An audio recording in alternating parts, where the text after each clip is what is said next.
Critical Thinking Proven Strategies to Improve Decision-Making Skills, Increase Intuition, and Think Smarter.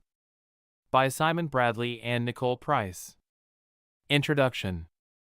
Your brain is a 3-pound supercomputer that is the command center for your body and your life. It's involved in every aspect of what you do in your life, as well as every bodily function. It determines your thoughts, your feelings, your actions, and your social disposition. Your brain regulates the kind of person you are. It controls how thoughtful you are, how polite or rude you are, how well you think in a dangerous situation, and how you behave around your colleagues and family. It influences your emotional well-being and how well you perform with the opposite sex. Your brain is literally involved in everything about your life. It's more complicated than any computer that has ever been created or have even imagined. It has 100 billion nerve cells in it, and all of those nerve endings have connections with other cells. Your brain has more connections in it than the amount of stars in the universe. If you want to be the best person you can be at work, in a relationship, or even when performing leisure activities, you need to optimize your brain's functioning. Many of us exercise, lift weights, eat healthy, and do yoga in order to keep our bodies in good condition, but what about the brain? Your brain is the epicenter of your life, and houses the computer that helps you to make every decision that touches your life. Chances are, we're just ignoring it and hoping that it will do its job without further input from you. No matter how old you are, mental exercise will have a positive effect on your brain, which will, in turn, have a positive effect on your life. Besides, your brain needs to be fundamentally healthy to be able to go through the process of critical thinking, which is the basis for many problem-solving initiatives. The critical thinking discussed in this book encompasses smart strategies, logical thinking, as well as great decision-making skills. All these call for high-level reasoning from a brain in tip-top shape. So let's discuss how you can exercise your brain and make yourself into a logical thinker, as well as improving your decision-making skills. Chapter 1. Understanding critical thinking. Is it all right to say that critical thinking is what plain thinking is not? Well, possibly so. In critical thinking, you begin to evaluate something the minute you hear it, that is, before deciding whether to believe it or not. Actually, what you begin with is analyzing all the parts of what has been said and then assessing each of them in the context within which it has been uttered. After consolidating everything that you come up with, whatever you make of the intended meaning, as a whole, is bound to be objective. For you to be efficient in critical thinking, you need to know how to structure the entire process. The following points can help. Make a deliberate effort to single out the ideas contained in the piece of information you are analyzing. Weigh the ideas you find against each other to try and see what their correlation is. Find out the relevance and importance, if any, of each of your ideas. Pick out the arguments involved in the situation you are assessing and see how weighty or flimsy they are. After evaluating the arguments that you find, create your own arguments to demonstrate how many of the ideas that were presented were ideas that you agree with and which of the arguments go against what you believe in. Identify any inconsistencies contained in the text or arguments during your analysis. You also need to be on the lookout for any glaring mistakes in the arguments presented. Think up solutions that can rectify any shortcomings that you find. As you do your analysis and construct your counter-arguments, you want to bring your personal values into play. One important thing that needs to be said at this juncture is that, as a critical thinker, you can only argue from a point of knowledge. Your arguments should be distinguishable from those of people who get their information from the grapevine or try to rely upon conjecture. That is why you need to have your facts correct from the very beginning. In addition, you need to have a relatively clear mind about the sequence of events and even know how to organize the facts you have in a logical manner. A critical thinker, therefore, has a great body of knowledge to tap into as well as the competence to analyze issues and make sense out of the information. Of great importance as a critical thinker is the ability to put facts in their proper perspective. That way, your work becomes a tool to be used for a higher cause or improvement. What do you accomplish by critical thinking? Highlighting any unfounded arguments that you can detect. Highlighting any fallacies contained in the arguments presented. Introducing or strengthening objective reasoning. Strengthening existing good arguments with your knowledge and logic. Contributing positively towards tasks that are constructive. contributing to improvement of theories that are already in use, improvement of working processes, improvement and strengthening of institutions. In short, critical thinking is handy wherever knowledge, objectivity, and analytical skills are necessary. Critics say critical thinking is a hindrance to creativity. True or false? False! If you believe this premise, you would be implying that creative people are basically illogical and, yes, shallow as well. Yet that is far from the truth. Creative people are vastly informed. And they are often critical and not always as carefree as you may imagine, but they can also be spontaneous. How else do you think they set about improving their work if not on the basis of critical thinking? In short, critical thinking does not prevent you from being creative. In fact, you often don't understand about thinking outside of the box unless you have already understood the ins and outs of a regular response. Usually after a session of critical thinking you'll able to see what the out-of-the-box response would involve because you have likely exhausted other avenues through critical thinking. On the whole, these are the main benefits of critical thinking. It streamlines your thinking process. If you are wondering why streamlining the thought process is important, consider having one set of information in the hands of several people. Depending on your competence in critical thinking and your values as well, all of those people could come up with varying arguments. This is what happens in the legal field, where the basis of argument is always the Constitution and common statutes, yet experts end up with varying legal standpoints. And their critical thinking ends up getting someone acquitted, fined, or otherwise. Each viewpoint is based upon the same facts, although each person using critical thinking to strengthen their case will be looking at every facet of the information from their own individual viewpoint and presenting it to support their cause. Critical thinking, as already mentioned, is meant to accomplish a higher cause. For that reason, it is useful in all spheres of life. School curriculums are improved on the basis of critical thinking, research findings are published on the same basis, and so on. It is central to the development of the world knowledge economy.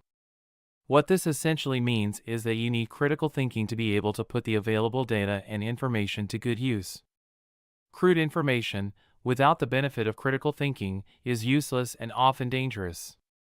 That is why we need people to be able to analyze available information in the right context and come up with useful application of that information. It is actually the reason political parties that have great think tanks end up doing well.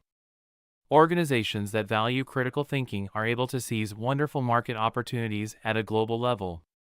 You also need to take into account that anything you come up with has no geographical limitations in this era of information technology. Luckily, critical thinking is also broad enough to embrace the manner in which you communicate your findings, taking into account the suitability of the timing and the sensitivity of potential markets. It helps to improve communication. What do you do in communication? Well, you provide information. Facts. No, not just facts, analyzed and evaluated facts. In fact, it includes data that has not just been analyzed and evaluated, it can also be organized in a logical manner to tell a story or to create a particular image. So, really, you need to be able to think critically if you are to present your ideas in an effective way that others will be able to agree with. It encourages and improves creativity. Think of the process it takes for you to be satisfied that you have evaluated an issue with critical thinking. Often, it requires the effort to analyze the information at hand within varying contexts, all in your mind, imagining how workable each of those scenarios might be, and so on. And at the end of the day, you come up with your conclusion, having discarded some ideas, modified others, and adopted others entirely. Doesn't that process call for a creative mind? It encourages and improves self-reflection. How on earth do you decide what is good for you when you have so many options at your disposal? Obviously, you want your life to be meaningful, and so you often find yourself reflecting on your values and choosing to do things that you can justify to yourself. In that sense, are you not already on the path of self-reflection? It provides a basis for scientific development. Science is an area that seeks precise results based on specific facts evaluated within clearly set parameters.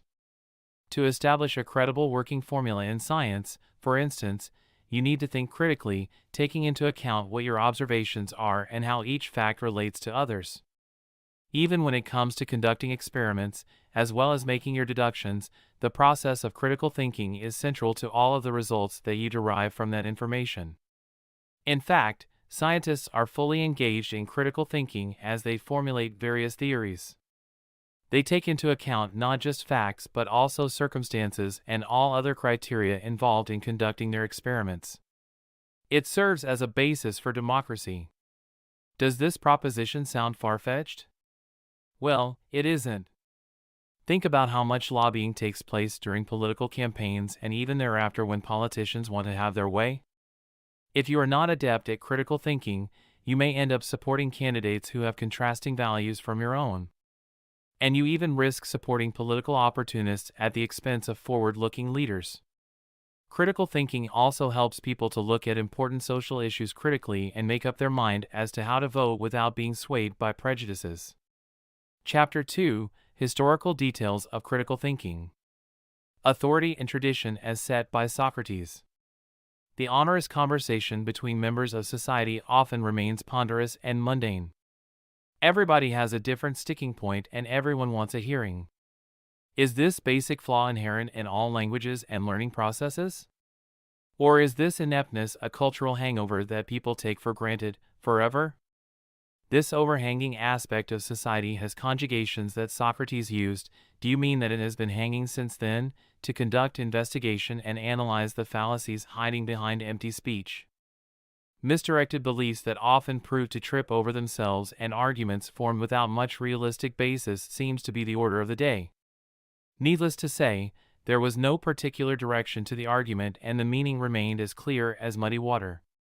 The outcome of all this analysis was that Socrates established unequivocally that it was useless to depend on the authorities for complete awareness or dependable information. Through a demonstration, he brought out the total confusion and irrational behavior exhibited by a person holding a high position in society. In order to include an idea into our thinking as a belief, the way forward, he stated, was to conduct a deep probe with explicit questions on the subject. Socrates was insistent on setting aside those ideas that did not give a rational explanation, though they were very helpful to people's interests or served to comfort people looking for a way forward. People possessed an undesirable egocentric quality, which made them make the wrong choices. While analyzing, he traced out complete implications of the expressed idea and the actions accompanying them. Socratic questioning thereby becomes the basis for the critical thinking agenda.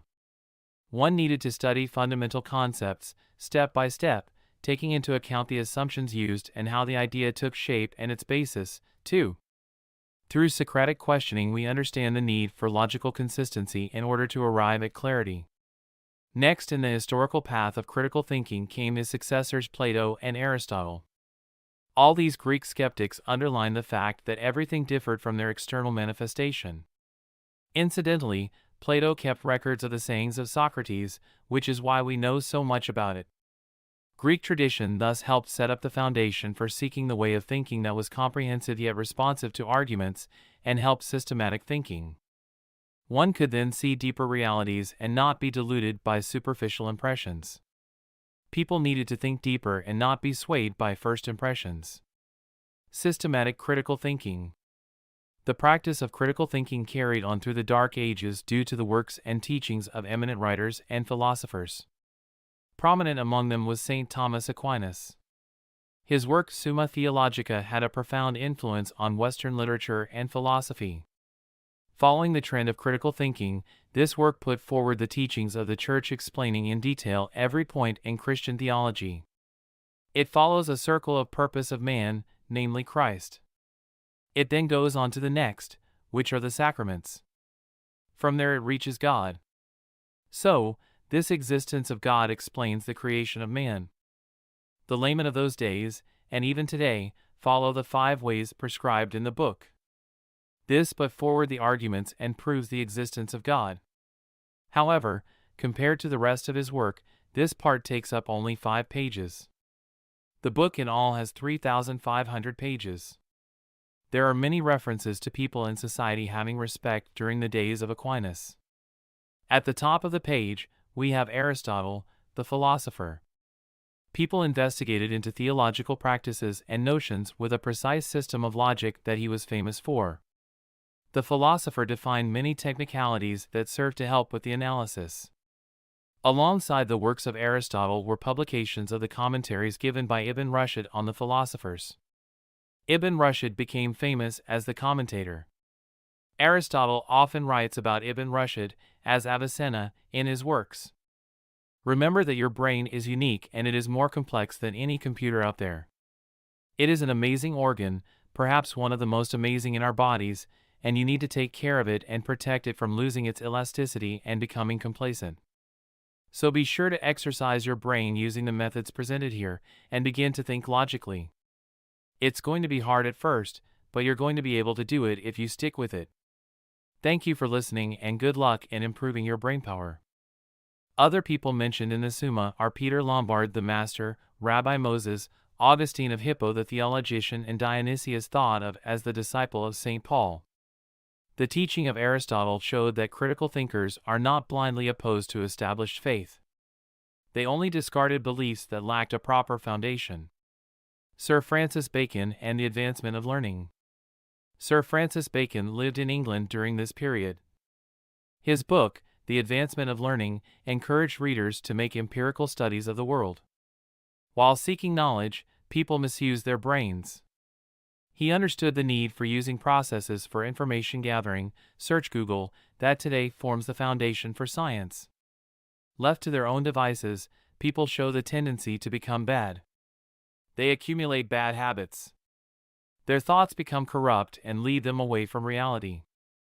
He terms these thoughts as idols, and it forms the central object for his explanation of various deviations in thinking. Idols of tribe, you see instances where your mind betrays your beliefs. Idols of school, person develops unscientific thinking methods if the instruction is poor or they have to follow blind rules. Idols of marketplace, this is a reference to our own misuse of words just because it is convenient. Idols of theater, this occurs when people begin to act without thinking because of custom. People consider the book very modern because it conveys ideas that we use today. This book, which explains that the mind cannot exist without support from other people in society, is the forerunner to all texts on critical thinking. Descartes' principle of systematic doubt.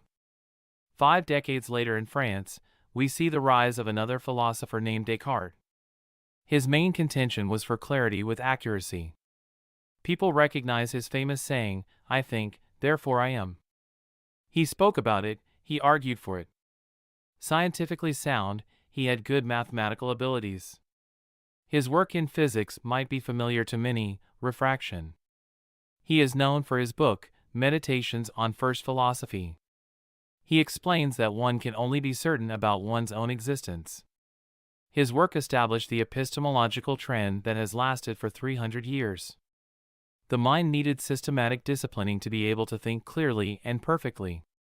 His book, Rules for the Direction of the Mind, is a close second to the Summa. His approach was to base thinking on sound fundamentals that had been thought out from all angles. This critical thinking method is based on the principle of systematic doubt. He wanted testing and questioning for all parts of thinking. As opposed to ordinary thinking that assumed everything and questioned nothing, Descartes tended to keep inquiring into one's beliefs with a wall of doubt. Beliefs derived from the senses, usually deceived. Looking at a stick in the water, a person might be led to assume that the stick is bent. This was an optical illusion. For Descartes, the ability to think and reason, which underlies critical thinking, had basis on existence. Opening the portals of knowledge to scientific questioning, he wanted people to use arithmetic knowledge along with perspective analysis with the use of geometry. Sensory experience needed to be reliably distinct to formulate an opinion. The power to reason and judge the mechanism by which the world functioned came from the intellect. Descartes thus established by way of critical thinking that one might acquire knowledge that had scientific origins. He also showed that this knowledge of material aspects could have a mathematical basis. Chapter 3: Thinkers who fashioned critical thinking of their time. Utopia: a new order. Establishments and social systems required systematic disciplining. Sir Thomas More was one of the people behind the Renaissance and post-Renaissance forces that opened new roads to scientific thought. This reflected in the social life of those times by way of an overhaul in the way people thought, and this, in turn, led to a democratic process. Every facet of the world was a matter for discussion and criticism. Rise of Machiavellianism. In Italy, we see the rise of another superstar and the father of modern political science, Niccolò Machiavelli. He was a senior official with military and diplomatic responsibilities. More than that, he was a writer.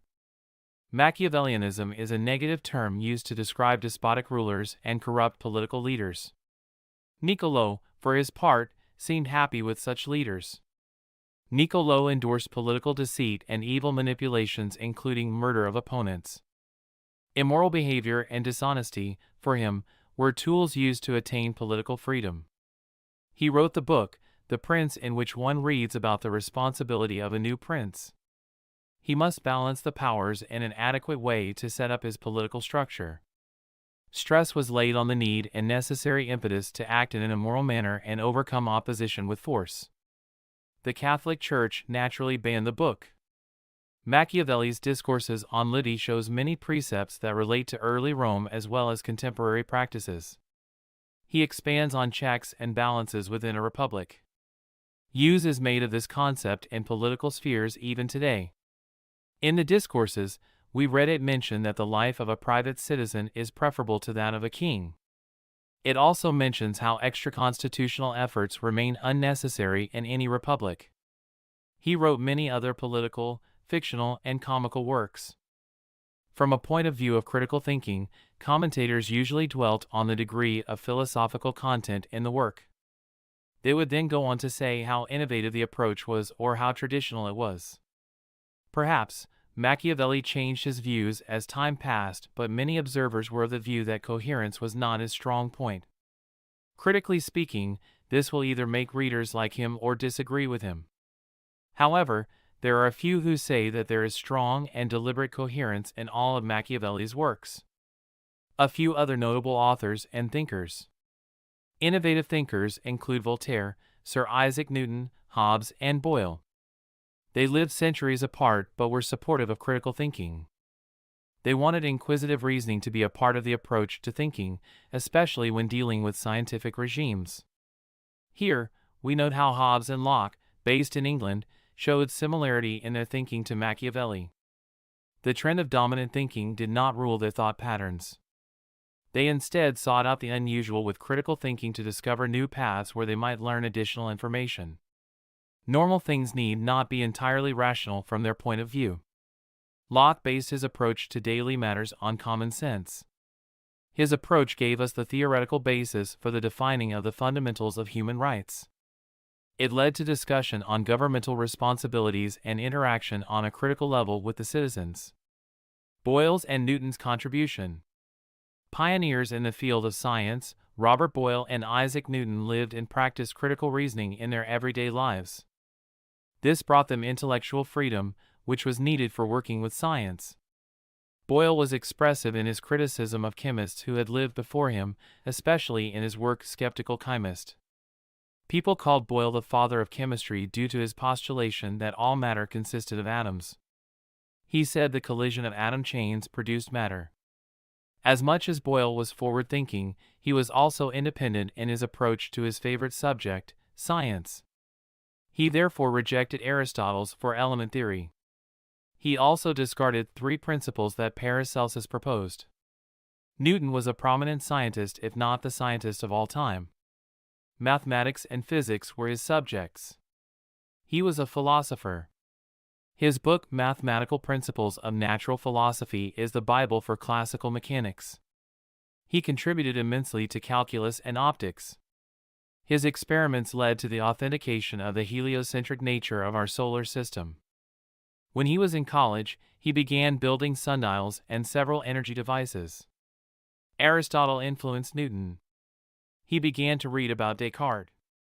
While going through the works of Galileo, he heard of Kepler and his theories on astronomy. Much later in life, he would work on his own theory of gravity and prove the theories of Kepler.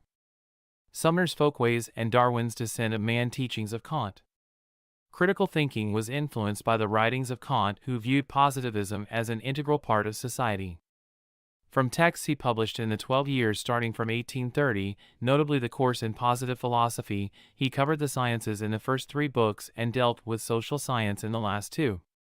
Social evolution needs a 3-stage evolution, he said. These stages were theological, metaphysical, and positive. He described the theological stage with perspective to man, who is judged by God, and his successes and triumphs as belonging to God. In the second stage, he brought in Aristotle and his teachings along with those of other Greek thinkers. This stage was the investigation stage because the people started thinking and reasoning. The third scientific stage could be realized and applied to social problems, he stated. Sumner and his folkways. Sumner's work in sociology dealt with ethnocentrism, folkways, and diffusion. In his folkways, he brought out the point that government-mediated directives did not amount to anything. The Yale curriculum included study of sociology by Herbert Spencer. This work influenced Sumner a great deal. Sumner stated that criticism is the examination and test of propositions of any kind, which are offered for acceptance, in order to find out whether they correspond to reality or not. The critical faculty is a product of education and training. It is a mental habit and power. It is a prime condition of human welfare that men and women should be trained in it. People placed much importance on education as the best and most needed method of training the mind to think in a critical fashion. Critical thinking becomes second nature to man through training. Superstition is present in any society. One needed to become aware and responsive to social challenges. For this, education is a desired tool. To this end, people began to associate him with the term social Darwinism. Critical thinking patterns mentioned in his essay Sociology bring out the competition for life and struggle for existence. Man interacts with both nature and with other men. The competition is between men while the struggle is the one a man faces when confronting nature. Darwin was an English naturalist renowned for his book, The Origin of the Species. In his Descent of Man, Darwin writes how man, when compared to women, choose tools as time passes. Men therefore become better and stronger than women. He elaborates on sexual choice with the example of the peacock. This bird has an elaborate tail with colorful feathers to help it select a mate. This is its weapon. Wallace, the co-discoverer of evolution, seemed to find the gap between man and ape too much to be explained by the principles of evolution. He began to talk of spiritualism, and Darwin spent a lot of time refuting those statements. Herbert Spencer and his social Darwinism said that society needed no help to resolve all its problems. He was also opposed to the sexual selection principle. He said that sexual selection was an outcome of natural selection of evolution. Common denominators and critical thinking. Systematic control through observations help keep the mind aligned along the patterns of critical thinking. Thinking needs to have relevance and depth alongside logic. When it has clarity and breadth too, it becomes more acceptable. Relevance, depending upon the situation, either provoked arguments or stopped them. Every dimension is indispensable, as is monitoring them. When seen together, these critical thinking issues begin to strengthen Socrates' questioning. All aspects of human existence now undergo inspection for aspects such as the way we word a question. This tells you about the person who asked the question and his or her intent. It also shows where you are in the social or economic context with respect to society. The next step in critical thinking is a view of the outlook of society. This deals first with judgment aspects that come into play. For example, the fact that a person belongs to some caste or religion could be a determining factor. Secondly, the way we construct the argument or use reason can be a factor. This might have plenty to do with the local language and usage of words. There are many assumptions made, such as the use of terms like we or the use of the definite article they in different contexts. Since a slight difference in the way we orient ourselves with respect to the argument and the questioner could alter the tone of the argument, one needs to have a critical thinking aspect, namely implication. This brings us to the facts of the matter and information source that pertain to the arguments. Different people may see things in many ways, each of which may not occur to the next person. They may talk of different things while looking at the same thing. One may also not have any idea of certain things and events. Therefore, an information gap or a knowledge divide will exist. One could talk forever and not reach a consensus. Clarity would be lost in such situations. So, why do we go to the river to catch fish? Because we can find fish in the water. The concept behind the reasoning can escape a person, or he or she may not have an inclination to share the knowledge. In certain cases, the person does not know of the situation leading to the concept. Or they might not care. Whatever the case is, one must bring the matter into the open and be able to conduct independent inquiry that will help throw light on the matter. Critical thinking thus helps us make predictions on the matter. When do we go to catch fish? Do we choose a particular spot? Why do we act in this way? Well. It does seem to attract interest, fishing I mean. Actually, we are dealing with the critical thinking aspect of frame and time of action. If these are not mentioned, the argument will not hold much punch. Before man invented the automobile, people traveled by horse carts. When we say, Edith traveled 60 miles and arrived before 11, a person who lives, or thinks, in the setting before man invented the motor car will assume that Edith started out very early in the morning in order to reach her destination by 11 a.m., whereas a modern person would read that as a 1-hour journey by car, and so Edith started out at 10 a.m. One can hear news from the radio or television. One might hear it from the hired help, or one might hear it over the gossip network. The authenticity of such news depends on the source of news. One also hears many news items, but we only consider some things newsworthy in our opinion. Critical thinking thus puts a line of judgment that needs passing or that news does not gain recognition. Twitter and Facebook widely use this aspect of spreading news. They create a judgment aspect for sourcing information, and only those that can invoke some interest in the people around the world gain acceptance. Critical thinking thus helps modern apps function properly and use their resources in the best way. Chapter 4, Skills and Procedure. The shepherd always tries to persuade the sheep that their interests and his own are the same. Stenda.L. Developing habits and determining attitudes that augment critical thinking. Professionals often have to handle stressful situations. Each is different and will vary with time and the character of the people involved. To develop a correct stance towards situations, you need to think critically and act decisively. Use learning and interaction zones in your school or employment area. Use conflict and boost teamwork by delegating authority to your roommates or classmates. You can choose a small task or an idea that your friend needs to pay attention to. Say, the number of cars passing by. This could be their task. They need to count the number of cars and make out a list in addition to mentioning the time. Or it could be birds. Say that you are bird watching. In order to find out how many sparrows you have in our area, you count the birds. Every time you do this work, a different person is appointed for each task. This way you all get to know all the tasks.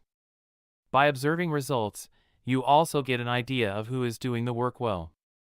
In time, you get to think as a team. The moment your bugle sounds, you are already thinking of the various things that are difficult and will need watching. One thing you must avoid is to stress on the friendliness on the job. You are not there to make friends.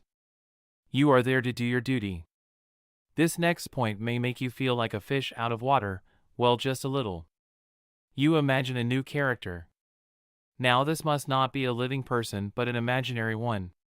You will see how honest this person is and how quickly he or she responds to various problems.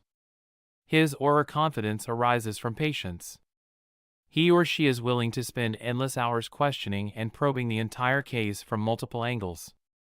His or her fair-mindedness makes him or her creative. Keep this person in mind always. In time, you will become that person, and along the way, you will see how the person becomes strong or falters when facing certain situations. This will help you develop your critical thinking abilities. In the next step, you develop technical skills. Acquiring computer skills is necessary. You can either join a computer teaching facility near your home or go online to register with one.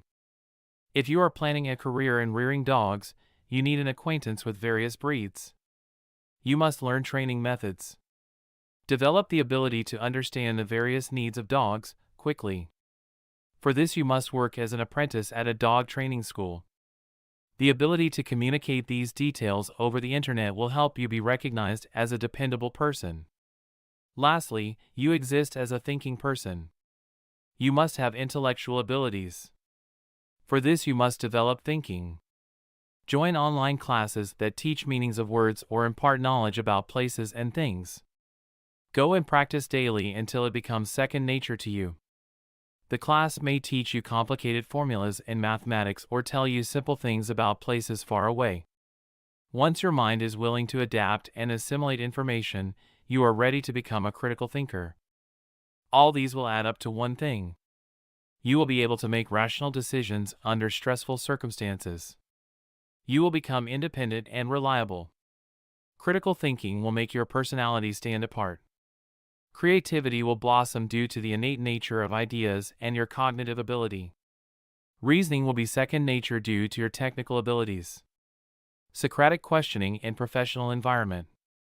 One can just as easily trip over the questions as over the answers. To avoid this problem, you need to arrange your thoughts about the questions. You can have a list of questions and classify them like this: assumptions and situation. Evidence collected or presented. Stating the problem. Using perspective. Results and consequences. Firstly, question the assumptions that come with the situation. Are you right in thinking that this? Do you think that your supposition about this? Or how come you assume this straight away? Does this belief always hold true? The more you question the setting, the more likely you are to find the correct solution quickly. Next, question the evidence. Where did you get the evidence? What was the situation when you collected the evidence? How much is the situation likely to change since you collected the evidence? What are the reasons for assuming this evidence is right? Now you come to the problem and make a clear question that states it. Then analyze whether the problem could be made any different. Can you make it into smaller questions? Is there any significance in the question? If somebody else were to state the problem, how would it all change? It is time now to change and use the viewpoint of the question or problem. How would a person, opposed to your stand, view this problem? Is there a better or worse way of looking at things? Will the perspective change over time? Lastly, we talk about consequences. What will happen in this situation? Is there a chance that this will not happen? What alternative solutions do we have at this point? We are looking for inconsistencies. The things that will not stand up to reason need further investigation. In this way, Socratic questioning will look underneath the surface and find out what the reality actually is. Proceeding in this way helps the team arrive at the best answer. Differentiating between different types of statements. The statements could be just related to facts alone. These will stand up to investigation. You can verify them, for they do not need the presence of any particular person or instance. Example: today is Thursday. The statement may have basis on some earlier results. Any person who is knowledgeable in that particular field can make these statements. However, these inferences will not constitute facts but rather point toward or away from it. Next, we come to judgments. This reflects some dependent variable in the situation. For instance, Johnny did not come on Saturday. He had some work to do. The assumption that Johnny was held up with his work need not have any truth. He might have fallen ill. This kind of statement is an assumption. Lastly, we have the opinion. This statement is characteristic of the person who makes the statement. In general, a fisherman will only make known his opinion about fish. These are beliefs that may not have any factual context. But at least that person who is issuing the statement assumes them to be right. Persons who have extensive experience will have opinions that are mostly correct, whereas those with little knowledge may have little basis for their opinions. Chapter 5: Inductive and Deductive Reasoning. These are two crucial thinking skills in critical thinking. In the first, inductive reasoning, one observes a set of facts from several viewpoints. Leaving out some facts or adding new ones might lead to some particular interpretation. Inductive reasoning therefore helps one to make a generalized conclusion based on individual reflections or data sets. For example, the observation, "This tree has a shadow," is an individual observation. The generalized conclusion that all trees have shadows helps us approach some specific problem and derive an answer. In deductive reasoning, you go the other way around. You start at some general premise. This could be anything from mathematics or physics, such as the sum of the internal angles of a quadrilateral is 360 degrees. This is the way critical thinking works. You find out how to solve the questions with the help of your teammates. Here again, one needs to check opinions based on your assessment of the situation. Also, if you study the assumptions that led to the situation, you might discover a lot of fallacy. Attitudes important to critical thinking. Developing an attitude comes naturally with age. Rational inspiration for critical thinkers depends not only on how right your assessment of the situation is, but also on what you are going to do about it. As mentioned, developing skills are indispensable. Concentrate on developing these 10 attitudes. Clarity of thought. Reacting to the situation in an adverse way can muddle up your thoughts. Assessment of how the land lies needs to become second nature. Similarly, if you fall sick, your thoughts might remain muddled. If you have some doubts about your health, you may not want to make important decisions or pass judgments. Fair-mindedness. Use the same standards to view all arguments. If you keep changing your stance with every new perspective that comes up, you will not make an impartial judgment. For this reason, always be ready to accept the fact that new arguments might change your standing on the situation. In many cases, traditional approach might become the best answer to the problem. In listening to the opinions of involved people, one must give an impartial answer. Intellectual courage. Beliefs can be misleading. Often, platitudes please many, but do nothing to solve the underlying problem. Having intelligence about the subject matter is crucial to developing courage. To do this, one must read and accept the various arguments that arise in different perspectives of a situation. Intellectual courage must rise to the foreground when needed. Only this will lend clarity and bring about the solution. One must question the validity of the values that bring about the dilemma. One needs courage to accept that the situation is causing problems that need answers. For instance, involvement with family members in financial distress could be upsetting morally. But, take the instance where the psychological support of each member helps reduce the misery. Dealing with each situation in a unique way to bring about a solution might prove difficult. However, recognition of the fact that such contingencies could arise keeps us prepared. Confidence comes from preparedness. The critical thinker will have adequate strength in both deductive and inductive reasoning. Disagreement or changing perspectives will not deter the person from carrying out his or her probing questions until we reach an answer. Well-reasoned conclusions will inspire trust in others. Is this assessment fair? Is there something missing? The most obvious facet of confidence is external demeanor. One needs to develop this show of confidence in order to inspire confidence. However, it is difficult to project this aspect when one is holding a conversation on a cell phone. Insight. The most blinding thing in critical investigation is the ego. If one is not on the lookout for this, the egocentric orientation could lead people down the wrong alley. So, at the start of an investigation, the investigator must take note of his or her personal bias. I like beef. Ego will judge against the person because he eats beef. Assessment of the inspiration of other people might prove wrong if one has made a wrong assumption. It can also be the case when you have not considered that your personal ego may be affecting your personal vision. Integrity. Critical thinkers must have a willingness to disrobe evidence in broad daylight. Their values require judgment by customary standards. Evidence and material related to the case must have the same inspection rules and methods. If anything new is required, it must be done by incorporating the existing standards and methods. Curiosity. The extent to which one is able to solve problems depends on how curious one is about the subject. This also involves use of concept mapping.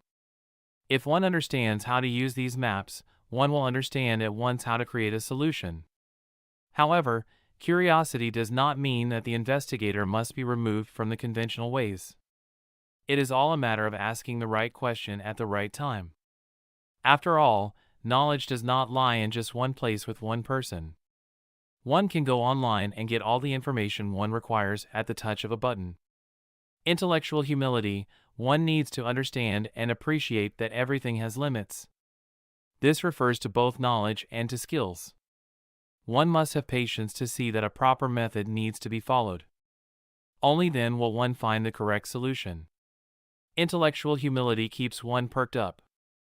If one wades into the stream not knowing its depth, one might be washed away or find the water flowing above one's head. Similarly, one must appreciate the skills of the people around them. It will help one to find the best person for the job and help the team reach its goals sooner. Perseverance: critical thinkers will persevere longer than a normal person. Shortcuts will lead to confusion. One will have to do the work again. Repeated work will lead to frustration.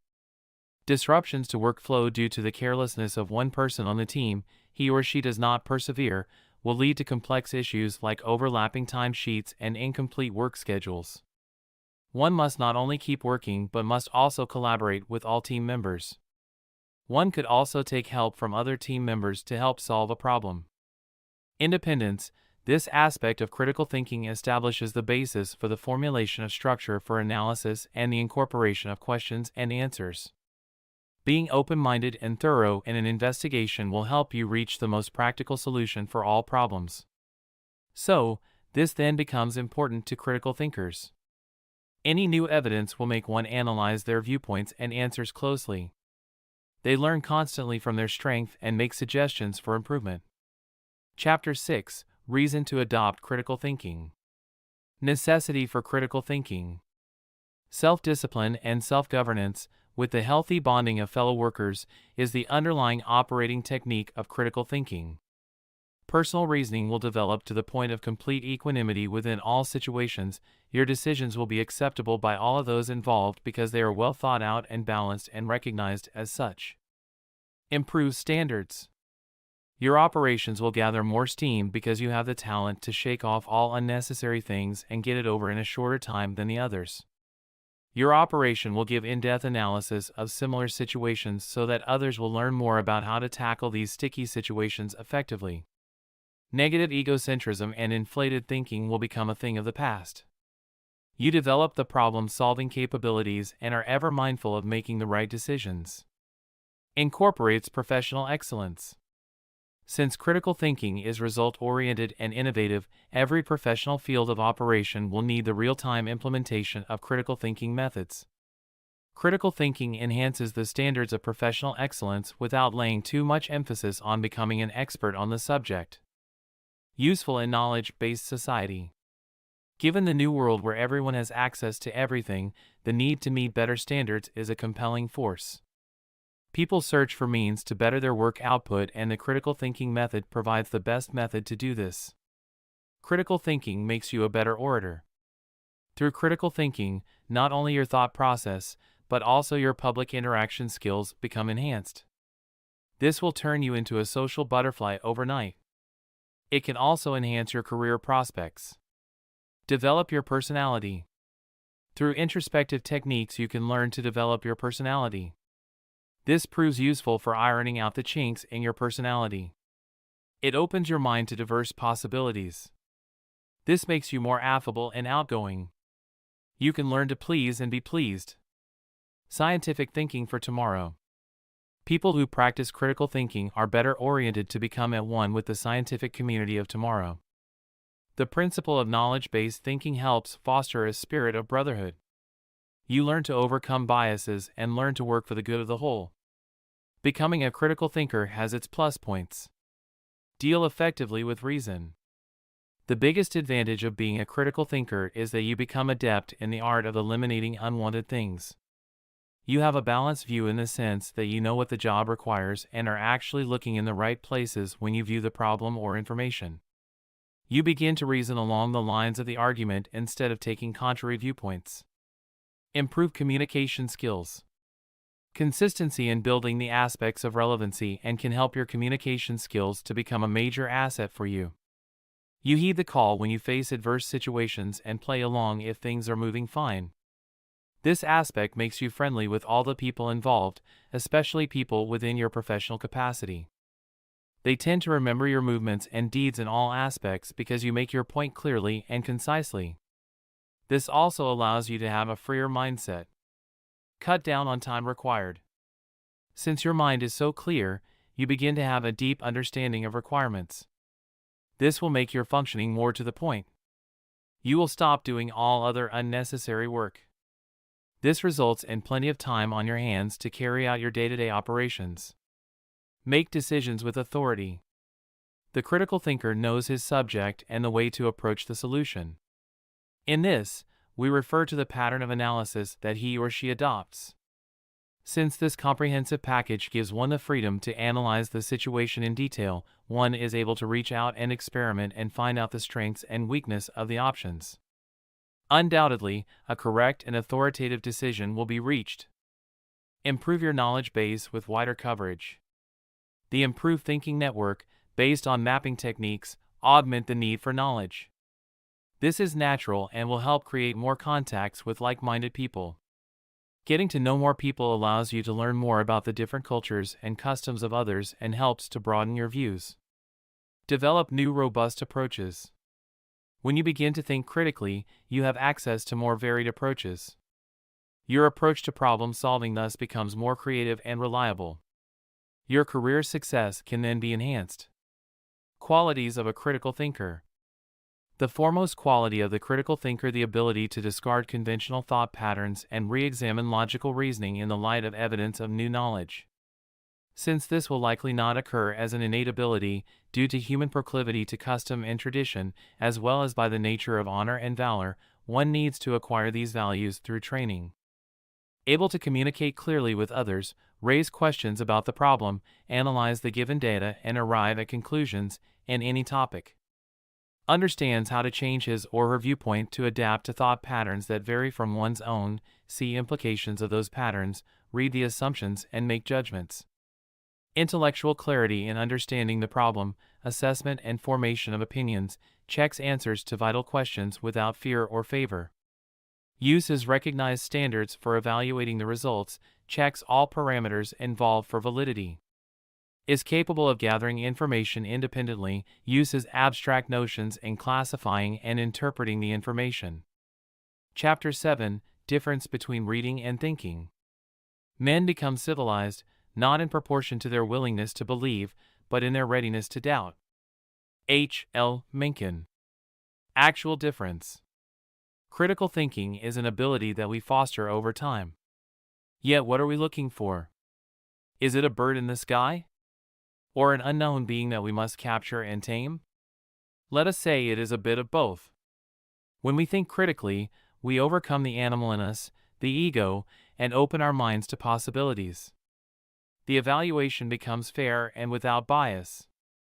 We become civilized in our approach to others and his or her viewpoint. Critical reading differs so much from ordinary reading in the way news differs from a poem. The news may consist of anything, and indeed it covers a variety of topics from sports, daily happenings, and financial news, to gossip and fashion, whereas a poem will deal with only one topic or a limited range of topics. When we think critically, we tend to link utility value, appropriateness, or other values like tidiness, cleanliness to objects and places instead of blindly associating places and things. We begin to understand why things have quality and sequence of events. Of course, we must grow more to understand the way certain people cause certain events. But the idea is clear: our knowledge takes on a shape that follows the fundamentals of the language. Grammar for critical thinking. Since it is important to assimilate the import of each word without attaching any significance to it, we need to follow a pattern of thinking. This is like pouring water into a cup and watching it fill. Grammar consists of classifying words. Associations between the words give the meaning or classification. So, when we say predicate, we refer to the group of words that explain what happened. To find this group of words, one needs to see what the sentence says and who the doer of the action is. Once we identify this, then you move on to classify all the words that are not part of the doer of the action. Applicability of vocabulary and critical reading. Just like in all other cases where we apply critical thinking to practical aspects of life, in grammar too, we need to have a wide vocabulary. We need to know run, stop, walk, rob, kill, shout, ride, wave, and shut, which are all verbs and words that denote action alongside man, woman, robber, murderer, house, country, and road, to understand the meaning of the sentence that man and woman are murderers who robbed the house. If you need to only understand this sentence, the man waved as he left the house, you must know the meaning of left. You also need to understand the use of verbs in future, present, and past forms. Critical thinking will work only when you have adequate exposure to events of life. Say, a child knows the meanings of these words: cow, horn, tail, tree, and meadow.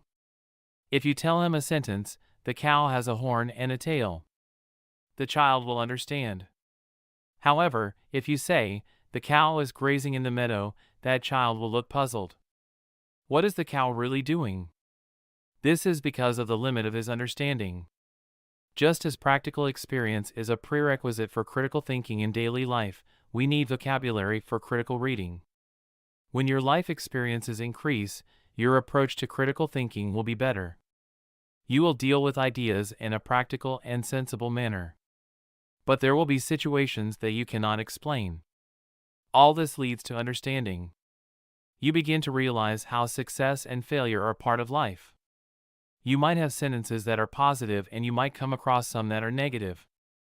This allows your mind to expand and accommodate the viewpoint of other people who might be more experienced than you or who differ in their perspective from the one you have. For making critical thinking fully operational, you need to be able to think of alternatives.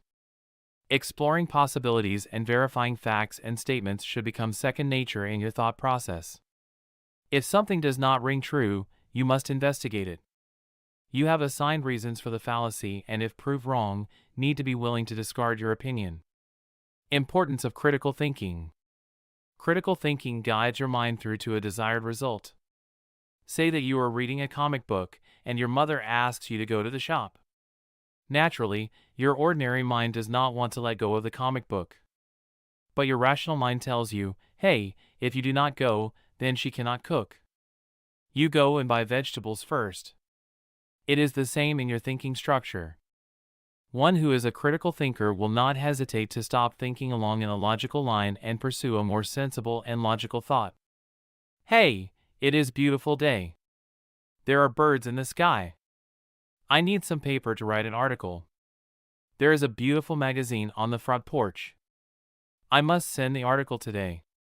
Here we see the next to the last sentence about the magazine is extraneous. It does not fit in with the daily schedule of the person, namely writing an article. That makes the last sentence a critical thought. It shows the priority and what action the person has to undertake. Do you often think of magazines, or do you think about your own work? Developing into a critical reader, the critical reader does not jump to conclusions. He or she is willing to take notes and analyze the text in an unprejudiced way. Implications of the text are also complete and give the complete meaning that it needs to convey. If your critical thinking is also well developed, you will be in a position to present one or two viewpoints to explain how the situation is unfolding. The discipline and fairness of thinking is reflected in the judgment that the critical reader makes. Chapter 8: How Critical Thinking Solves Problems. Have you read what cognitive psychologists say about the relationship between thinking and feeling? Instead of the premise held by ordinary folk that feelings are automatic and come before every other sense or body process, the psychologist's take is that what you feel is a result of your thought process. In short, think good and you will feel good. The reverse is also true.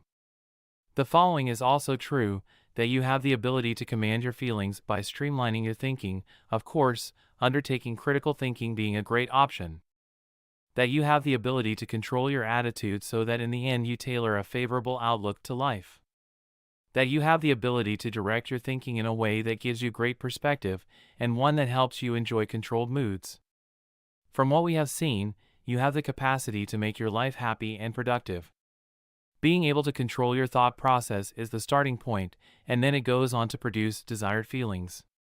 When you engage in critical thinking, you rarely find yourself stressed out because you feel in control of the situation. So it is correct to look at critical thinking as being good for your welfare. Is there no room then for feelings that are instantaneous? Oh, there is. It is human to have feelings develop even without engaging in a conscious thought process. However, as someone accustomed to critical thinking, you are able to quickly summon your cognitive abilities and employ them in moderating the feelings blossoming in you. In fact, it is because of this capability that people who have made critical thinking part of their life dissuade themselves from acting emotionally. They end up moderating their emotions by engaging the critical thinking gear. From what this book has outlined so far about critical thinking, it must be something worth learning and practicing. The question is, how do you know you have mastered the skills of critical thinking? Here are signs that you have developed the skills of critical thinking. You find yourself becoming more reliant on reasoning than emotions. You are comfortable evaluating issues from varying perspectives and not just your own point of view. You find yourself with an open mind when other people are telling their side of the story. You are comfortable accepting new evidence, findings, and fresh explanations even after you have undergone deep evaluating an issue. You are receptive to the idea of reassessing information already received. You are able to ignore personal biases as well as prejudices. You find yourself open to different options. You do not succumb to the temptation of making hasty conclusions and judgments. Although some people tend to be natural critical thinkers, many are those who need to learn the skills and take time to practice them. Employing critical thinking step by step, identifying the problem. Why would you want to go for a wild goose chase, which is, obviously, unnecessarily expensive in terms of time and other resources? It is much more convenient and rewarding to aim at identifying the gist of the matter. In fact, in some cases, you get to save yourself sizable amounts of resources when you analyze a scenario and realize that there is actually no problem as such but merely some misrepresentation of a concept or a misunderstanding. Still, even when a problem exists, you save on resources when you go straight to it and embark on tackling it. Doing an analysis of the problem. Do you know you could see a problem at first glance and later you realize that the context did not really warrant the scenario to be problematic as such? For that reason, the analysis stage is very important because it is the point at which you do everything necessary to satisfy yourself that a real problem exists. And if there is actually a problem, you assess its magnitude and intensity and then evaluate whether you have the capacity to solve it on your own. Of course, you have the option to solicit for assistance if the problem is too big for you. Coming up with plausible solutions. Actions of trial and error are for amateurs and people who are not sure what they want. However, since you are a person who knows that you want to find the best solution to what appears to be a hitch, you take your time to consider the options that could resolve the issue. Sometimes it helps to brainstorm with other resourceful people at this stage of critical thinking. After all, don't they say that two heads are better than one? Picking the best option. At this point, you must already know that there is no single prescription for all ailments, even when those ailments are of a financial or social nature. You need to evaluate the options you consider to be plausible, gauging each one within the surrounding circumstances. Then you pick the one that you believe according to your assessment to be the best solution. Winding up by taking action. Ever heard it's not over till it's over? Well, in critical thinking you don't wait for the fat lady to sing, you just take a decisive action and call it a day. In fact, it does not matter how thoroughly you did your analysis or how good your chosen solution is, if you do not implement your select option, your challenge will remain unresolved. It is important to note too that it is not mandatory to change the state of affairs after a period of critical thinking. Even doctors sometimes undertake critical thinking where they do a detailed analysis of a patient's medical condition and history, and then they take the option of doing nothing and simply letting the patient be. The important thing is to clearly declare your decision and give supporting reasons for it. Then everyone will accept that it is, as they say, case closed. One more thing you will confirm once you get used to the process of critical thinking is that there is a confidence boost that comes with it. It is born possibly from knowing that you have a wealth of information and that you know the situation from all possible angles. Whatever the reason, you can be sure you will be a great resource person who helps others to broaden their perspective on issues. In the meantime, you will keep your wits sharpened and skills in tip-top shape. Chapter 9. Get Logical Thinking. Logical thinking is a tool that everyone needs in his or her life. It doesn't matter what department you are in at work, or whether you're someone who works outside in construction. Making good decisions using logic is always going to be the smart way to go. So let's look at how you can improve your logical thinking and how you can ensure that you make good decisions in the future. Conditional statement. The first step to making a decision is making a conditional statement. After all, there has to be a problem in order for there to be a decision necessary. Let's say you've dropped your camera into the water and assume it's not a waterproof camera. Let's say that every time that happens, the camera is ruined. Therefore, the statement, if I drop my camera into the water, it is going to become ruined. This is known as a condition statement or logic. The first part of your sentence is a requirement or a condition. The second half is a result of that requirement or condition. If the condition is reality, then the result is going to be reality. If you have done any type of application programming or worked with calculus, you've most likely worked with conditional statements. Premise and conclusion shorthand. The two different parts of the condition statement have actual terms with respect to logic. The first part is known as the premise, and the second part is known as the conclusion. In a conditional statement, if the premise is true, then the conclusion is going to be true also. Once you understand the structure of the original conditional statement, then you can understand the three other components related to it. These are the converse, inverse, and contrapositive. When you know these three, you can avoid faulty reasoning and detect it when others are trying to use it. Converse statement. You can probably tell that a converse statement is not necessarily true because a camera can be ruined many different ways besides dropping it in water. Assuming the converse is true leads to the fallacy of false syllogism. If a camera has been dropped in water, it is ruined. Mary's camera is ruined. Therefore, Mary's camera must have been dropped in water. Inverse statement. The inverse of the camera statement would look like this: if you do not drop your camera in the water, your camera will not be ruined. Sometimes, the inverse can be true, but as with the example, it's not. A camera can be ruined more than one way. So even if someone were to refrain from dropping his or her camera into the water, it doesn't prevent something else bad from happening to it. Be very careful of inverse reasoning. Contrapositive statement. This is either the converse of the inverse or the inverse of the converse. It gets a little confusing here. It involves a negation of both the premise and conclusion, along with a reversal.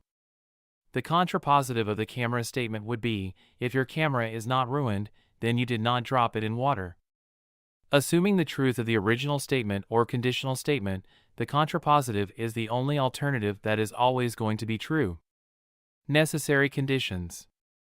This is very closely related to conditional and related statement, and they are the ideas of sufficient or necessary conditions.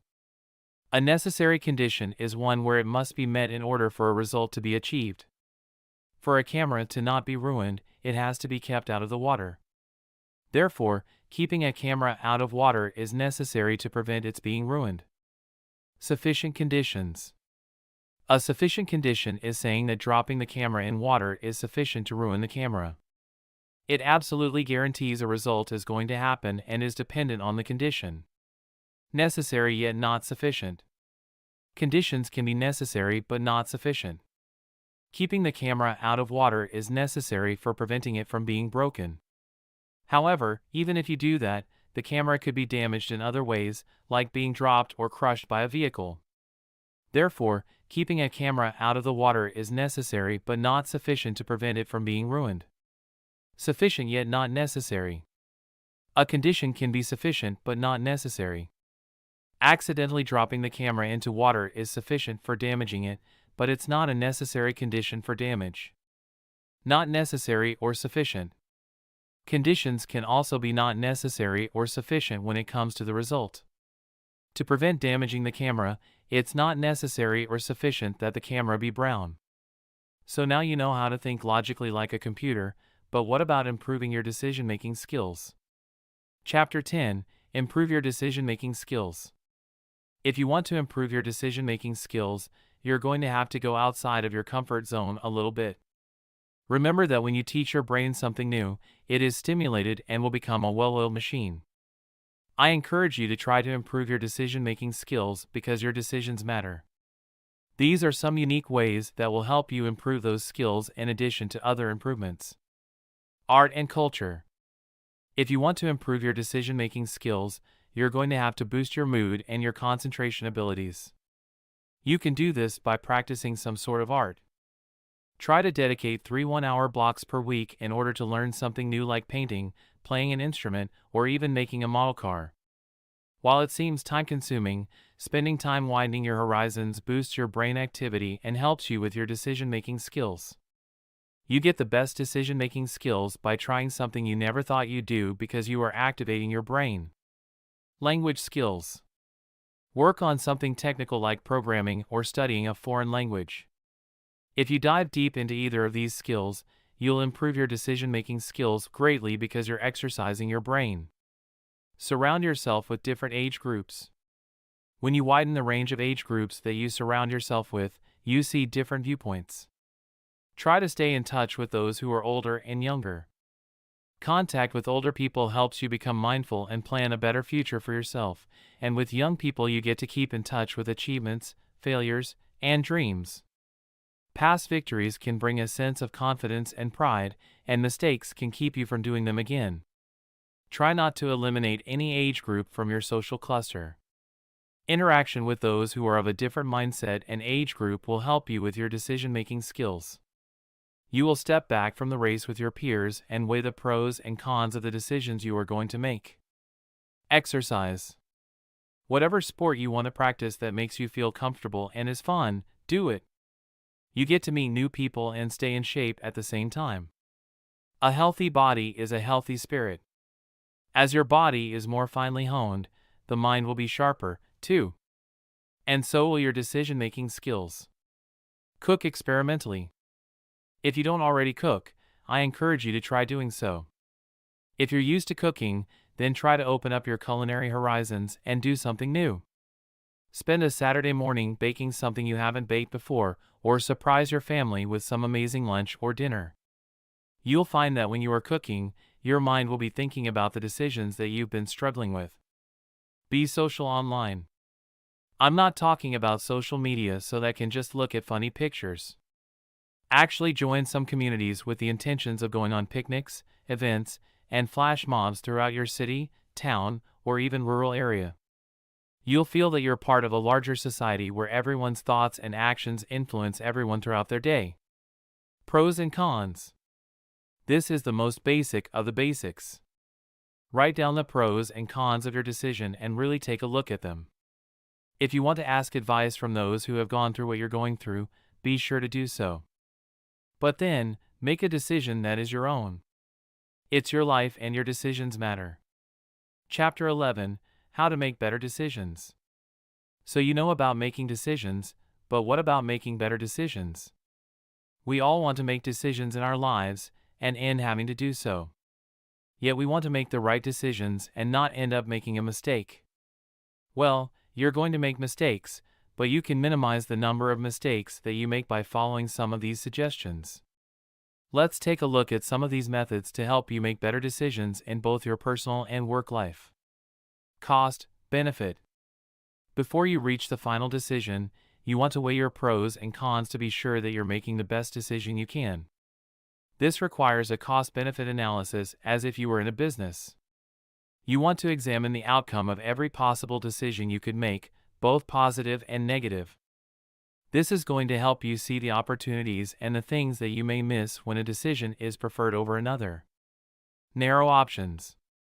In order to simplify your cost-benefit analysis, limit your options. When there are more choices that you have presented to you, it makes it harder for you to come to a final decision. More choices will lead to more regret because you will consider all the missed possibilities and worry about whether or not you could have chosen differently and been happier. As such, narrowing them down will lead you to some peace of mind. Evaluate significance. So how much time do you think you should spend thinking about a potential decision? 10 seconds, minutes, hours, or even days. It all depends on what's at risk. In order to minimize an agonizing decision-making process, determine the significance of the decision and then set a deadline. Stop sweating the small stuff. If you're worrying about what you're going to watch on television or what to eat for lunch, remember that you need to keep everything in perspective and have a time frame for decisions.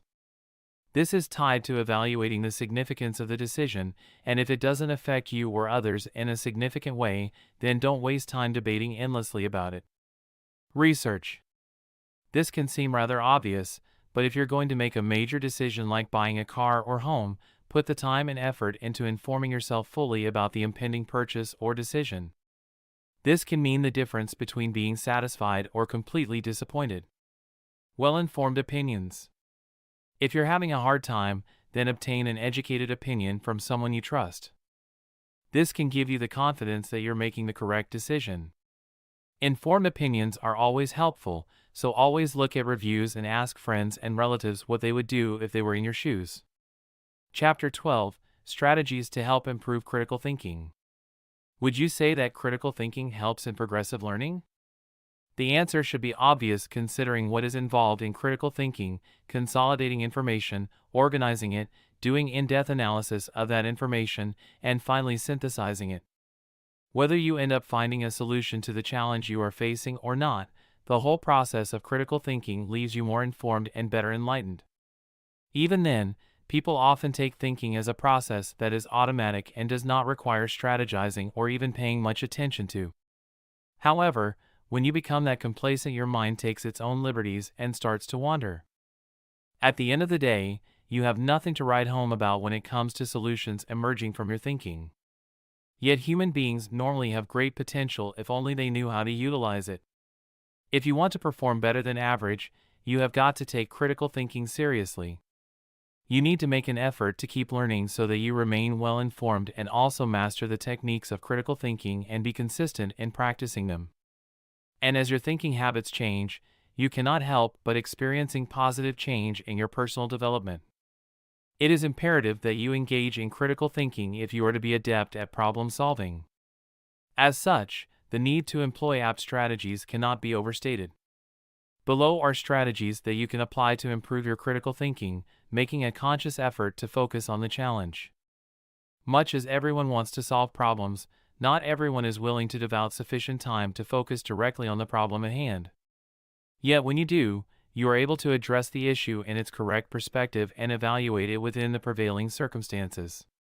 It is unlikely you will ever have a panacea to all your problems. Even when those challenges look similar, there are always factors like timing, environment, and others that call for each problem to be addressed in isolation. Learn to ask critical questions. Can you surely expect to receive a helpful answer to a problem if what you asked was general? And who will give you a serious answer if your manner of asking is casual? It is important to learn how to tailor your questions so that you can provoke your source into responding in a way that is relevant and helpful to your situation. And even when it comes to designing questions to help you in your research, you'll need to frame them in a way that leads you to relevant sources, and fast. Learn and practice to support your ideas with verifiable evidence as well as logical thinking. Get used to analyzing an issue before coming up with deductions. At the same time, you need to be serious in your reasoning and evaluation. Get into the habit of interpreting matters in depth, avoiding the temptation to take information at face value. Learn to synthesize the many ideas that are available to you. Practice handling complex questions by breaking them down first. Practice making decisions only after evaluating them properly. Learn to generate options and evaluating them before you can pick any of them as your choice. Practice being detail-oriented so that you can derive meanings that are as precise as possible. Learn to apply high-level thinking to help you analyze and solve real-life challenges. Make critical thinking a daily habit and not something you do once in a while. Practice categorizing your ideas according to the value you attach to each of them. Be reflective in your thinking. Learn to engage only in undertakings that lead to problem solving. Keep learning. Practice being open to new ideas and be ready to see things from different viewpoints. Always seek improved solutions. Be open to alternative solutions.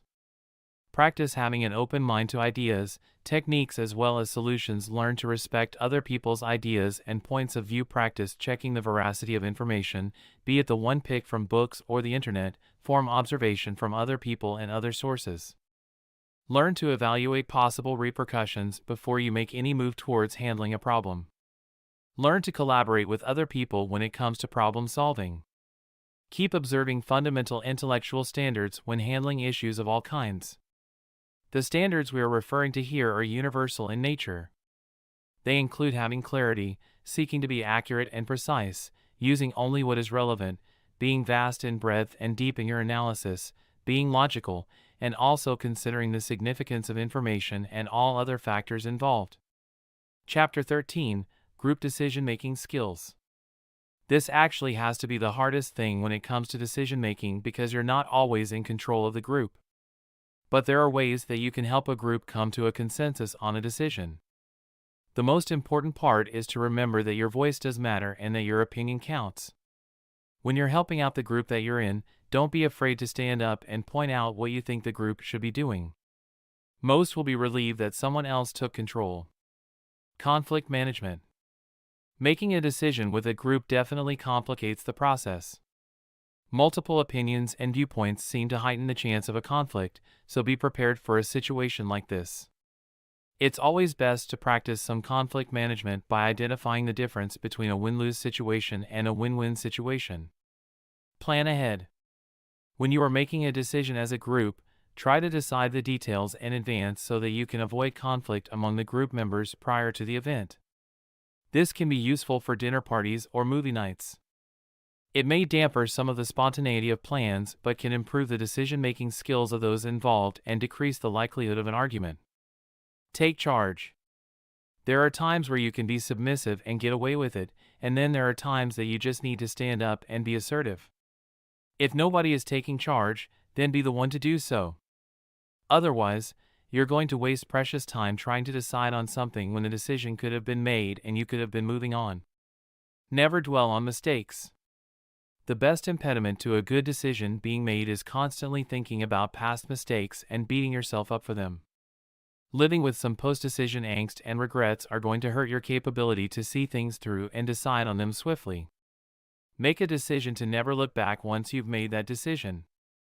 Chapter 14, Applying Questions in Critical Thinking. Do you ask questions to satisfy your curiosity? Well, sometimes yes, and sometimes no. Questions can be very crucial in soliciting the correct information. Instead of acting on presumptions, why not ask clarifying questions and move on with certainty? In fact, in critical thinking, questions are very important whether you are posing those questions to yourself as a way of doing guided research or posing them to other people for new information. Whenever you ask questions, you eliminate vagueness in matters at hand. You eliminate any confusion that may exist. You streamline your thinking. When looking at questions in light of critical thinking, you realize how important they are in setting your agenda. The information you receive in response to your questions is relevant to the situation you are handling, and it plays a critical role in tailoring your train of thought.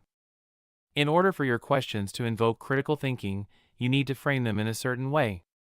Here are points to consider in devising questions. You need to ask questions that enhance your knowledge. You need to ask questions that enhance your comprehension of the situation. You need to ask questions that enable you to analyze and evaluate the facts at your disposal. Your questions need to help in synthesizing the information available for use. In this regard, it is important to avoid asking questions that are one-dimensional. One-dimensional questions are those that call for a yes or no answer. They do not provoke anyone into serious thinking. To plan in advance. This planning here refers to the aspect of devising your set of questions in advance so that you are prepared. Great critical thinking involves high-level thinking, and you can only achieve that when you have well-constructed questions. The scholar who came up with this business of serious questioning in order to invoke high-order thinking was educator Benjamin Bloom. The mode of questioning that he proposed is referred to as the Bloom taxonomy. Under the Bloom taxonomy, when you are speaking of knowledge, comprehension, and ability to analyze issues, you need to understand that in this context, knowledge represents the facts that you are capable of remembering, the opinions that you have, as well as the concepts that you have at hand. Comprehension stands for the ability you have to interpret any information in your possession in the language you understand. Synthesizing and applying the knowledge involves the ability to interpret the information you have and applying it to entirely new situations. Overall, you need to look at questioning as a critical thinking tool that ends up putting you in better stead to understand different situations that are similar to the one you have just evaluated. A simple guide to help design suitable questions. Let your questions seek knowledge. In order to construct questions that help you achieve relevant information, you need to be certain as to what it is that you want to accomplish with that information. To be able to do that effectively, this is what you do. Do a recap of what you already know in relation to the situation at hand. Try to recall facts and relevant terminologies. Enumerate the relevant ideas that you already have. Write down any answers that you have already received. Once you have done this, you can be sure that what you seek to find will be fresh and not redundant or mere duplication. This is how to frame questions in order to attract knowledge. What is the name of this or that thing? How would you classify such or such a thing? Why does this happen when you do this or that? How would you explain that occurrence? When does this or that phenomenon appear? Design questions that bring comprehension. In order to carry out critical thinking effectively, you need to be able to understand the information you have gathered within the correct context. You also need to know how to put it together in order to serve your purpose. Practically speaking, this is what you seek to accomplish in comprehension questions, to organize the ideas and facts that you have in order to compare them.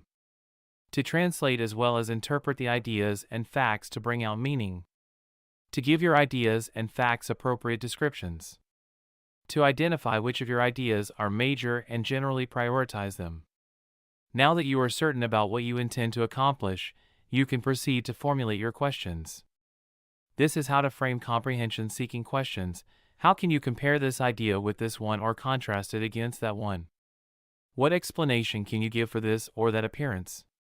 In your view, what facts support this position?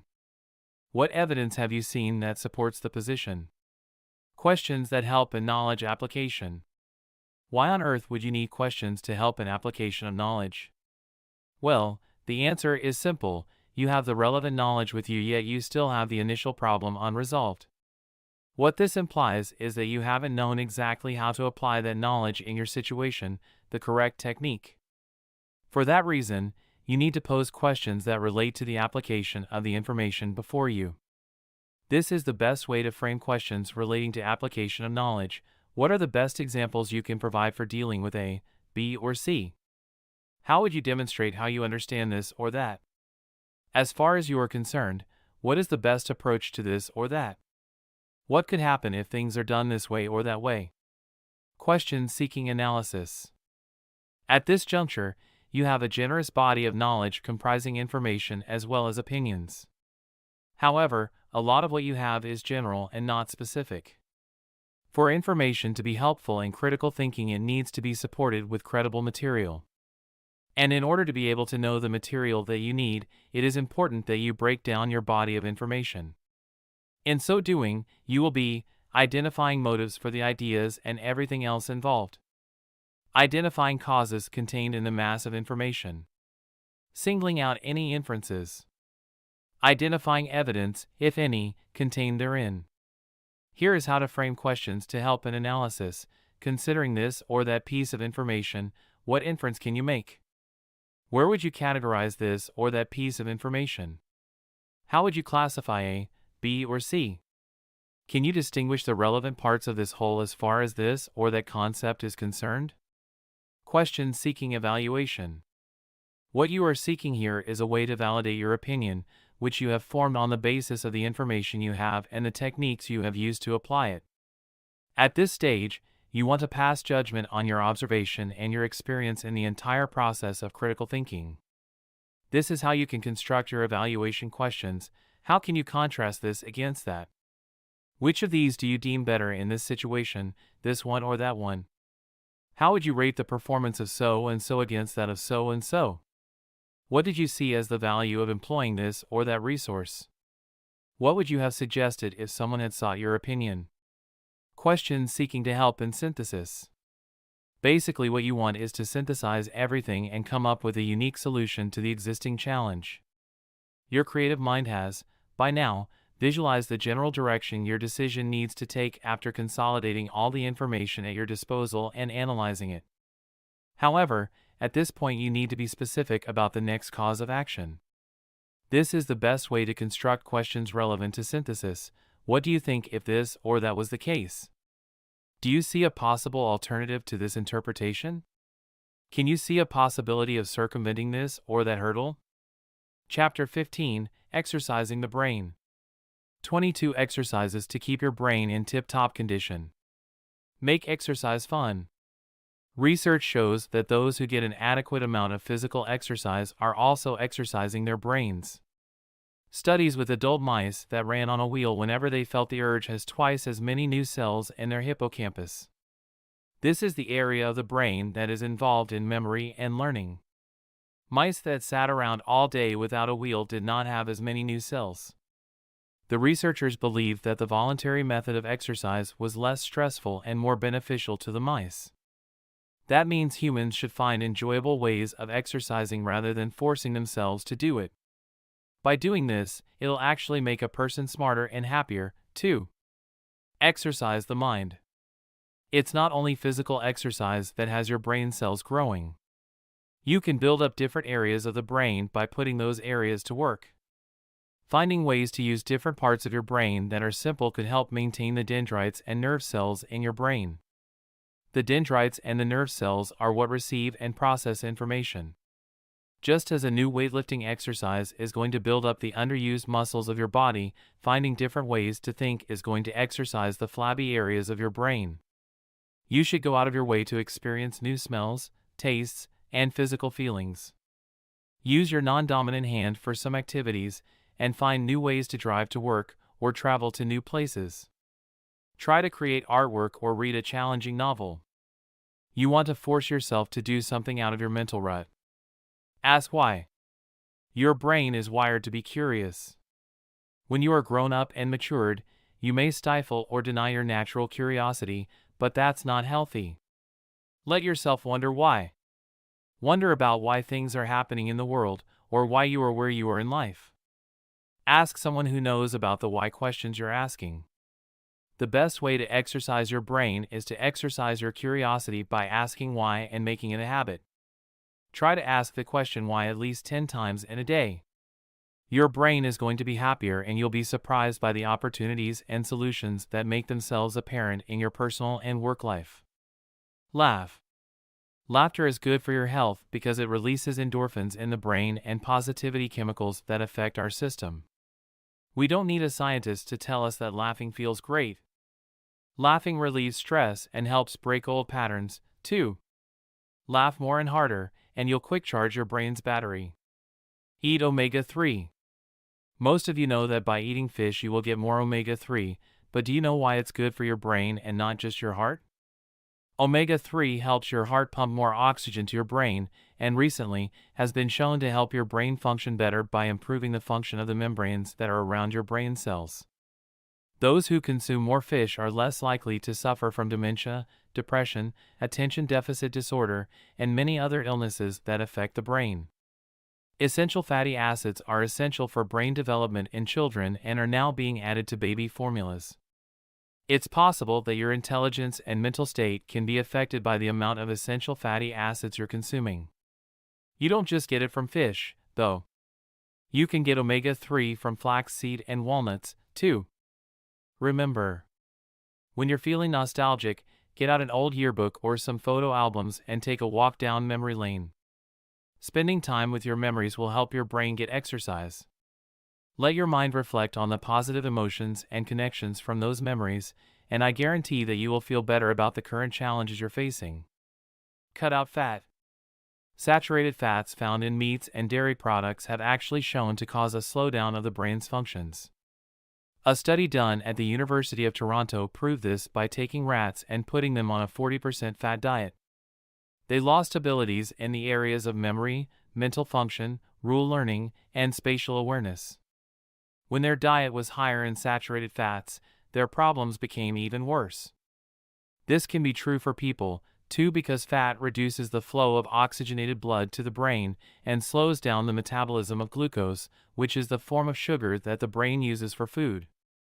Up to 30% of your daily calories can still come from fat, but most of it should come from nuts, seeds, fish, and olive oil. You should always avoid trans fat found in snack foods and crackers. Puzzles. Crosswords, jigsaws, logic, whatever your forte is when it comes to puzzles, keep doing them. Doing a puzzle is going to activate your mind and keep it in working condition. So, do the puzzle for fun, but know that you're exercising your brain at the same time. Mozart effect.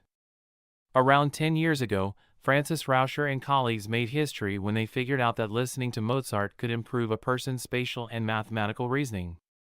Even rats could run a maze faster and more accurately after they listened to Mozart than after white noise or Philip Glass. Last year, the same researcher reported that a Mozart piano sonata stimulated 3 genes that were involved in nerve cell signaling in the brain. Before you go and grab some Mozart music, know this. Not everyone who listens to Mozart has found the effects to be positive. It's actually not about Mozart's music specifically. It's about what type of music makes you feel more relaxed and in the zone. This type of music is going to be the best for you. Improve existing skills. Repetitive information is okay as long as you are attempting to expand your knowledge. Activities like reading, gardening, playing bridge, sewing, crossword puzzles, and painting are all viable ways to build your brain, but you have to push to find new ways to do these activities. Try a different type of gardening or try reading something that's not your usual genre. Pushing your brain to its max is actually healthy for the brain. Strive to do that more often. Watch your drinking alcohol. Killing brain cells is actually an old idea, but reality is more complicated than just saying that alcohol is bad. A study of 3,500 Japanese men discovered that drinkers who drank about 1 drink per day actually had improved cognitive functioning when they were older than those who had refrained from drinking at all. Unfortunately, as soon as a person goes beyond the moderate amount, their memory and reaction times are more likely to decline.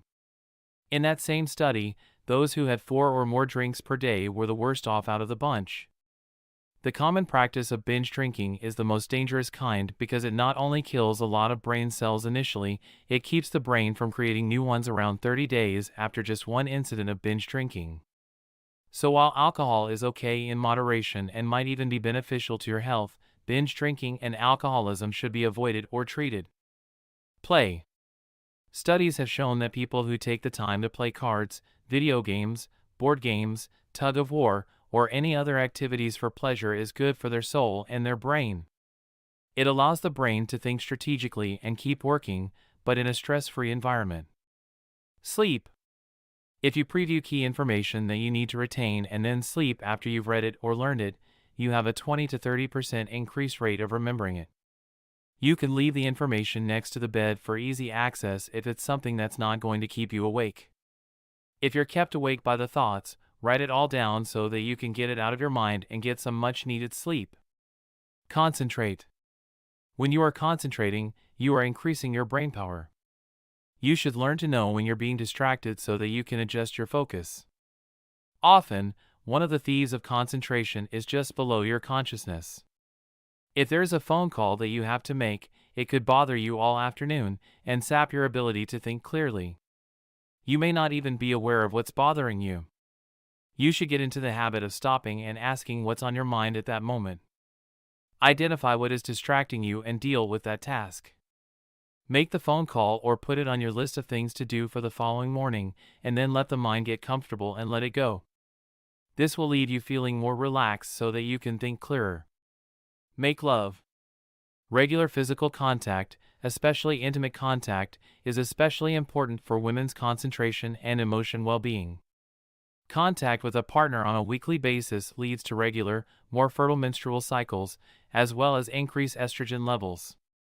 It will even delay aging and make women have shorter menstrual cycles.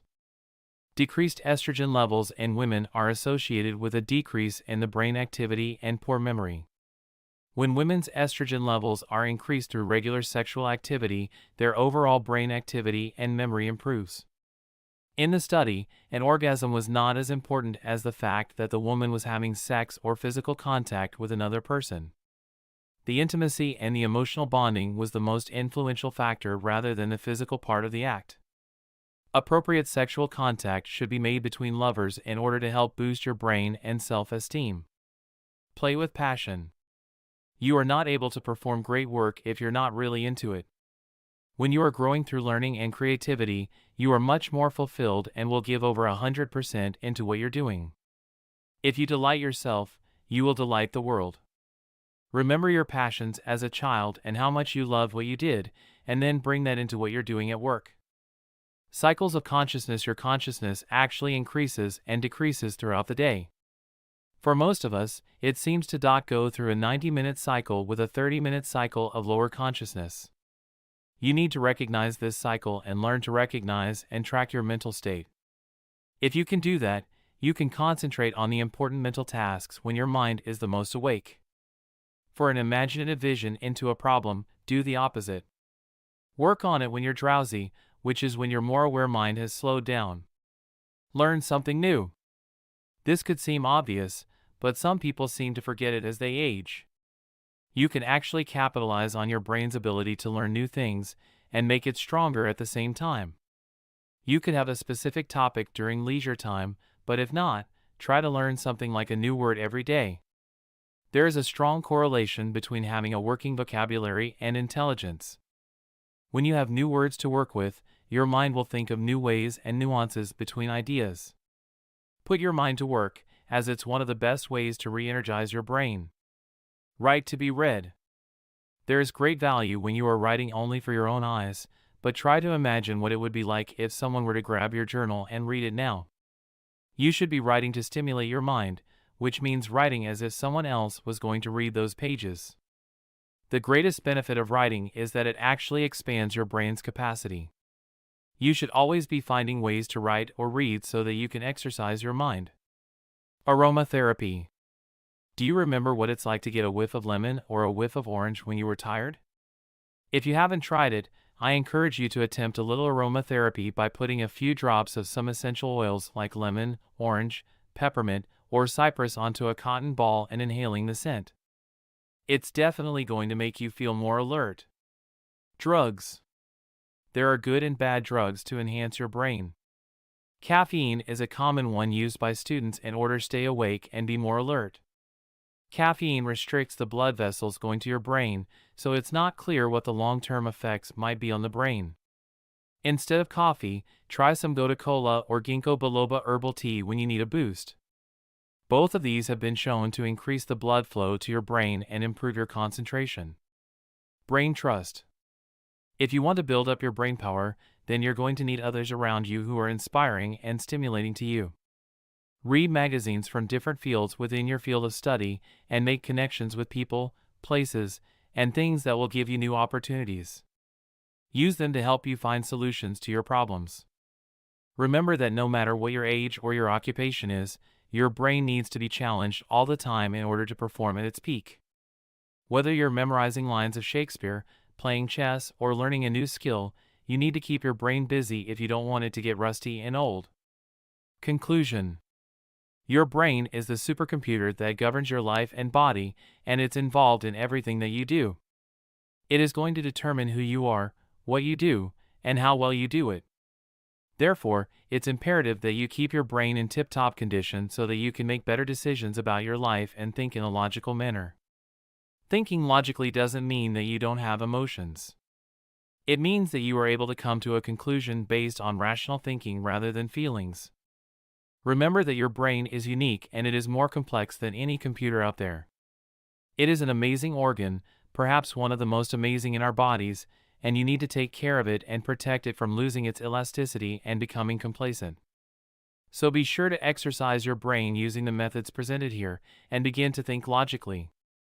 It's going to be hard at first, but you're going to be able to do it if you stick with it. Thank you for reading and good luck in improving your brain power.